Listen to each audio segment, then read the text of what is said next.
Boom, boom, boom! Happy Monday po, mga kababayang ka-Pokemon! Boom, boom, boom! Narito na naman po ang inyong munting lingkod, ang inyong ka-Pokemon, Pokédex ng Jesra Trading. Welcome po kayo sa ating showroom, always open. Shoutout po sa ating mga kababayang ka-Pokemon! Boom, boom, boom!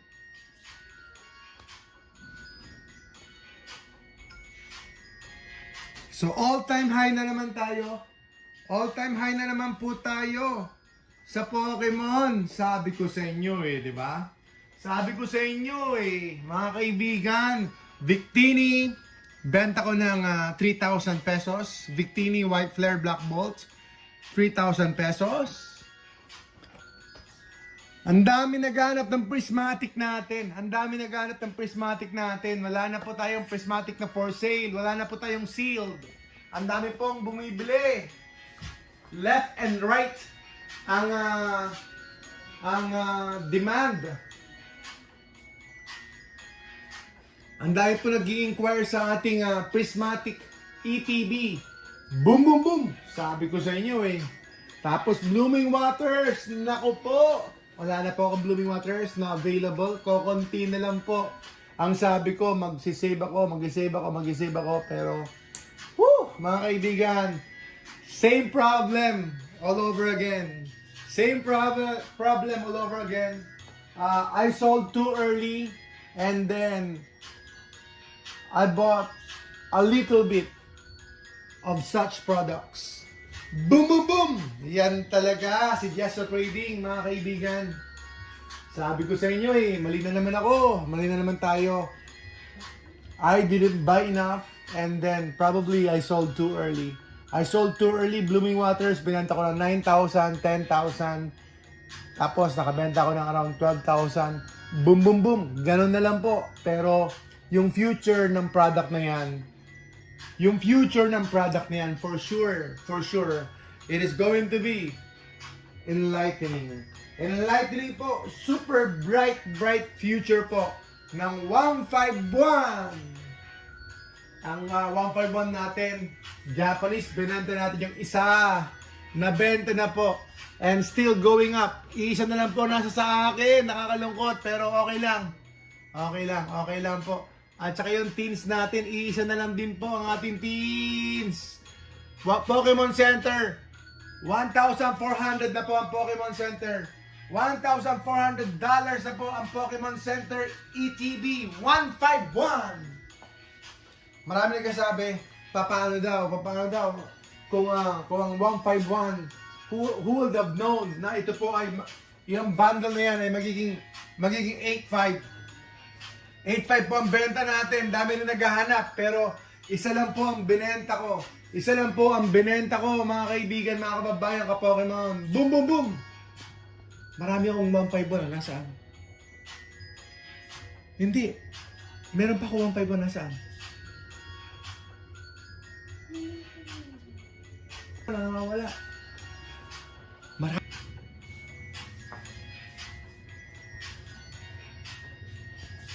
Boom, boom, boom! Mga kababayan ka-Pokemon. 151! Grabe po, grabe. Akala ko ang grabe sa ospital lang. Yung pala, meron din sa Pokemon at saka sa Jesra Trading. Kaya tinan nyo po, tayo lang po ay release ng mga products. At the end of the day, ay hindi po ako pumapaldo talaga. Kayo po ang paldo. Ayan.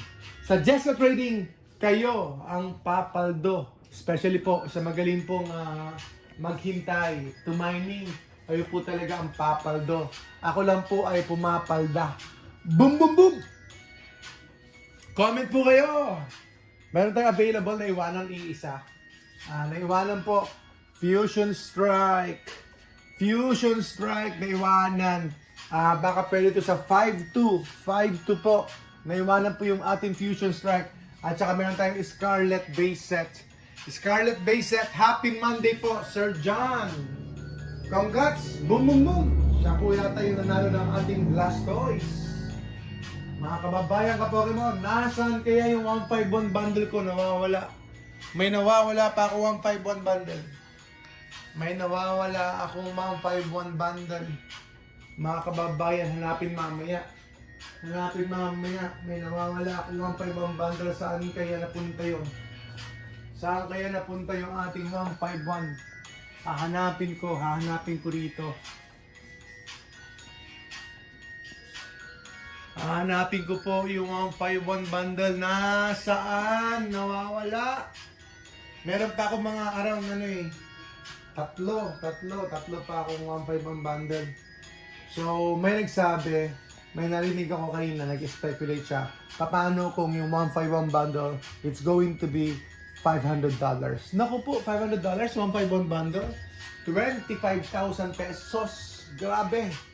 So, kung ngayon, who would have known, di ba? Yung 151 bundle na yan, ang lowest price niyan available before, it's around sabihin natin 2,000 pesos. 2,000 pesos, pero ngayon kahapon nung isang araw, nabenta ko po ng 8,500. Boom boom boom.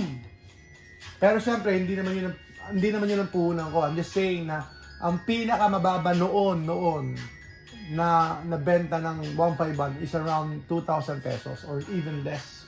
Even less. Mga kababayan ka Pokemon. So, ngayon, nung nakaraan, medyo mahal na yung 151 Nasa 7,000 na yan. 7,000, 7,500, 8,000. So, lately, minsan lang nakabenta ko ng isa, 8,500. So, paakyat na po yung 151 bundle. Kung may marami kayong mga stocks, pwede kayo magbenta. Kung marami kayong mga collection, pwede kayo magbenta. Magbenta po kayo. Hindi naman masama. Every time na all-time high, magbenta po kayo. Kung gusto niyo isama sa strategy niyo yun, hindi naman masama magbenta. Especially po kapag marami naman po kayong duplicates. Marami po kayong duplicate cards o kaya duplicate products, duplicate boxes. Hindi po masama. Especially po pag all-time high. All-time high po yung specific product. Then pwede po kayo magbenta and then buy another product na hindi pa po na masyadong nadidiscover yung potential. Halimbawa, ginagawa ko rin, no? May nabenta pala akong card. Hindi ko na po may papakita sa inyo. Hindi ko na po may showroom sa inyo. Sayang. May nabenta ako first edition Dark Charizard PSA 9. First edition Dark Charizard PSA 9. Nabenta ko po ng around 120. 120. Boom boom boom. Nabenta ko po ng 120. So sabi ko syempre 120 no, kumita naman ako. Pero wala pa sa akin yung payment, wala pa sa akin yung bayad. 120 more or less nasa 120 siya. And then syempre may mga fees tayo. At ang gagawin ko yung sabihin natin yung kalahati pang bayad ng bills, tapos yung kalahati pambili ng Pokemon ulit. Parang ganoon. So pwede niyo gawin 'yon mga kaibigan. So parang ganoon, no? Halimbawa, marami kayong ETBs ng 151. Ibenta niyo yung isa and then yung mapagbebentahan niyo ng 151 ETB, then ibili niyo ulit ng ibang products. For example, Ascended Heroes. Naku po, Ascended Heroes. That's going to be the same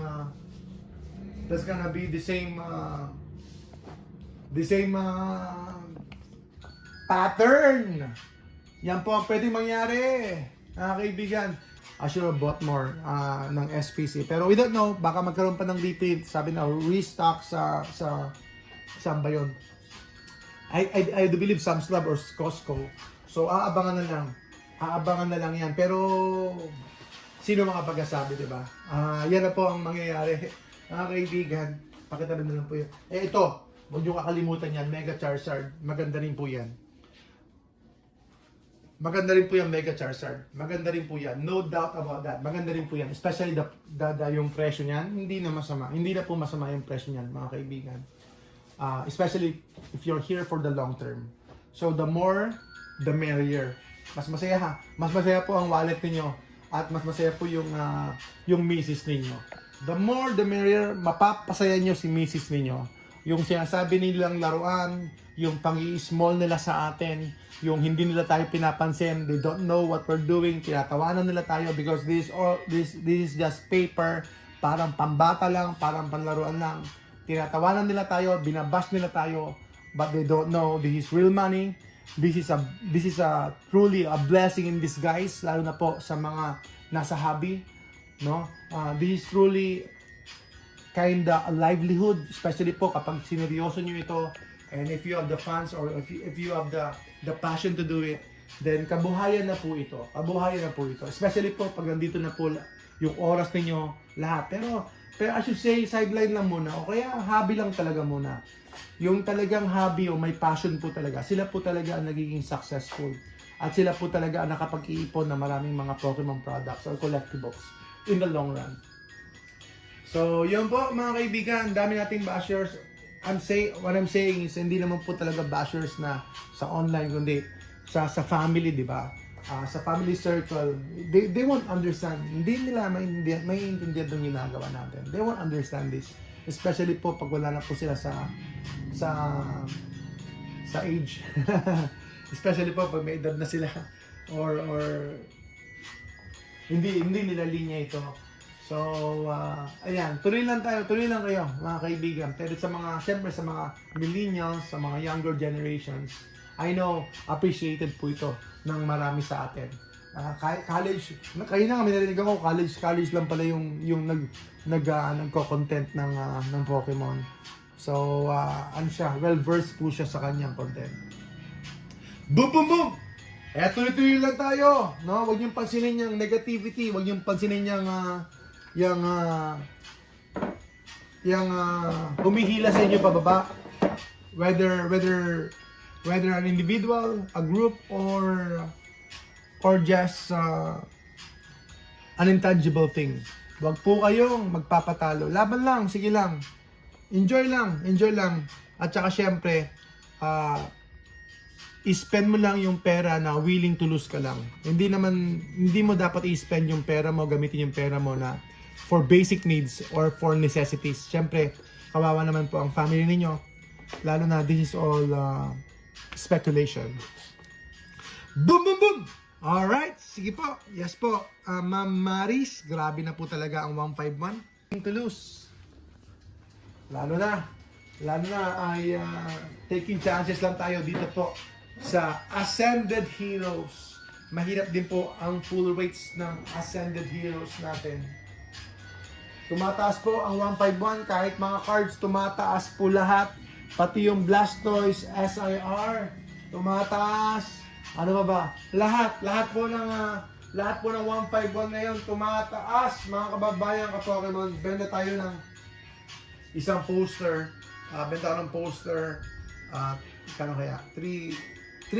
Sige, 3,000 poster. 3 packs po yun. Poster, 3 packs. So, mura na yun. Mura na yun compared sa 151, 6 posts. 6 packs. 151 bundle. 6 packs po yun. Alright! Mga kababayan ka Pokemon, boom boom boom! Tuloy-tuloy lang po tayo sa ating collecting sa hobby na ito. At patuloy niyo po kaming subaybayan. Siguro sa mga susunod na araw, magbabago yung ating live. Pero tuloy-tuloy lang, laban lang. Huwag kayong magsasawa, huwag kayong titigil, di ba? Doon naman talaga yung growth, yung learning, yung development, yung progress. Unti-unti naman po. Habang hindi ka sumusuko, then yung potential mo sa hobby or potential mo sa any expertise, so any field ay mag-grow. Whether it is engineering, whether it is architecture, whether it is planting or agriculture or whatever, collecting hobby, mas matagal ka sa hobby, mas matagal ka sa paghahayupan, pag-aalaga ng mga pets, ng mga from dogs to ang tawag dito yung mga exotic animals. Habang tumatagal ka o habang nagkakaroon ka ng experience, you get better. So same thing with Pokemon. Hopefully through hard work and then through time, we will get better. And over time, we will become future Pokemon millionaire. Boom, boom, boom! Over time, darating din tayo doon. Mga kababayan ka Pokemon. And then, ayun, mapapalago natin itong mga items natin. So, tiis-tiis lang, tsaga-tsaga lang. And then, syempre, mag-i-enjoy tayo. Enjoy lang tayo.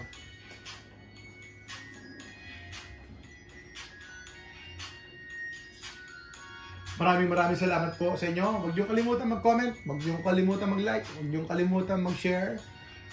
Kayo po ang aming inspirasyon, kayo po ang aming lakas, sigla. At yan, andito po ako dahil po sa inyo. God bless po mga kababayan ka Pokemon. Boom boom boom! Salamat po.